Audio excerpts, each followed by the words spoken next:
What's going on, everyone? It's Ted Carr here, and we're here with Angel. Hi, everybody. The traveling vegan expert.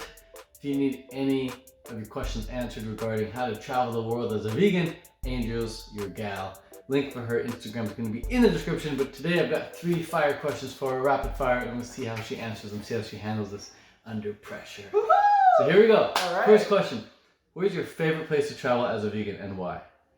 Well, first of all, Ted, thanks so much for having me here today. I'm super excited to be here, and we're having a great time here at the retreat all together. And to answer Ted's first question, my number one place in the world to travel as a vegan, as a raw vegan, is Madrid in Spain. I need to go. You need to go. They have a dray load of vegan options. They have pure vegan restaurants. They have some raw vegan restaurants. And they're really, really, really vegan friendly. Cool. They're super willing to even customize dishes in the traditional restaurants. So I would highly recommend Madrid if you're a vegan or a raw vegan. And what's their level of English like? Do they speak a lot of English there? In the vegan restaurants, they speak English quite well because they have a huge international clientele. I am super surprised each time I go, and there are more and more tourists actually filling the vegan restaurants along with the local Spaniards. Right, awesome. That's good to know. Yeah. Okay. And then the second tip kind of ties into that. Let's say you're going to these restaurants, trying them out, and maybe some restaurants aren't vegan. How do you order food to make sure it's vegan? Like, what's the English phrase? You say like solo vegano, or how do you say that? Yes, well, I tell them soy vegana. I am vegan. Soy vegano. Soy vegana. A lot of times people confuse vegetarianism with veganism, so I do explain to them that vegans, we don't eat any animal products at all. So that would exclude eggs and all forms of dairy. The good thing is that a lot of places like Spain, particularly Madrid as the capital, they're used to, having folks who are lactose intolerant. So if you tell them that, you're lactose intolerant, then they know to exclude all of the dairy. But you have to make sure, there's no eggs in your meals as well. Right. And do you, would you recommend if someone doesn't speak Spanish, they carry like a card with them and explains everything? I do.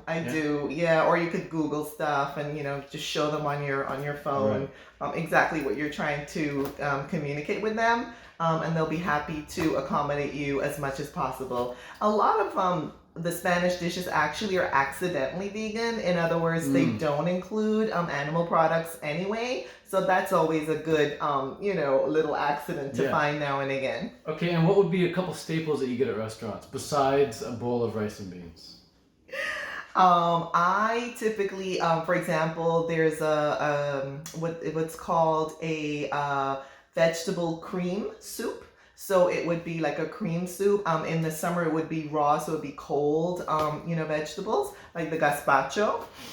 They also have loads of amazing salads if you're raw. They have this amazing typical tomato and onion dish that it just has really, really nice flavor to it. Of course, you have the olives if you're into some of the olives. And they have some really great salads. So that's what I typically rely on if I'm trying to focus on my raw vegan diet. Okay, so you got the cream soups, you got the salads, and then if you're going for some cooked foods, what would you ask for? Well, you can actually even get vegan paella now, which is, paella is like world famous, the rice dish. So they're actually making more and more vegetable versions. So without the seafoods and the animal products in them. Awesome. And is like a sweet potato thing there? Not really.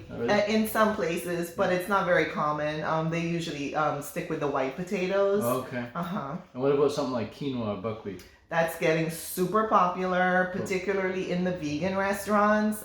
It's really spreading. Both of them, quinoa and buckwheat, are really spreading. And so like myself, I don't really like restaurants, but I like going to health food stores or grocery stores. They have a lot of that, like Whole Foods there? They have a chain called in English we would say bio-C-Bon or BOC-Bon. That's what I need to know. Yes, and it's an organic chain of supermarkets, and I love to go there to stock up on fruits and vegetables.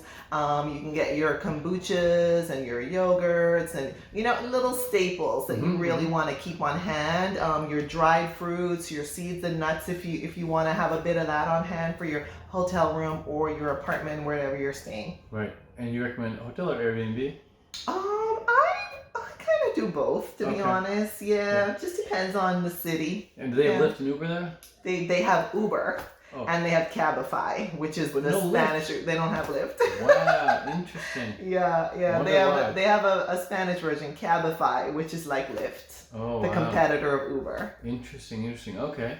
And last question for you is, what do you like to bring with you while traveling? Like traveling through airports or on the train? Like what's like something you got in your backpack that you always got on hand? I would typically take along some fresh fruit, and also I find that like a little bit of trail mix really you know, it kind of, it's more satiating, it's a little bit heavier, and I know we have to watch out for our nuts and seeds and dried fruits, but yeah, I take a bit of that as well. So trail mix would be like almonds, raisins? Yes. What else? Yeah, you could have, you know, pumpkin seeds, sunflower seeds in there, you might have some dried apricots.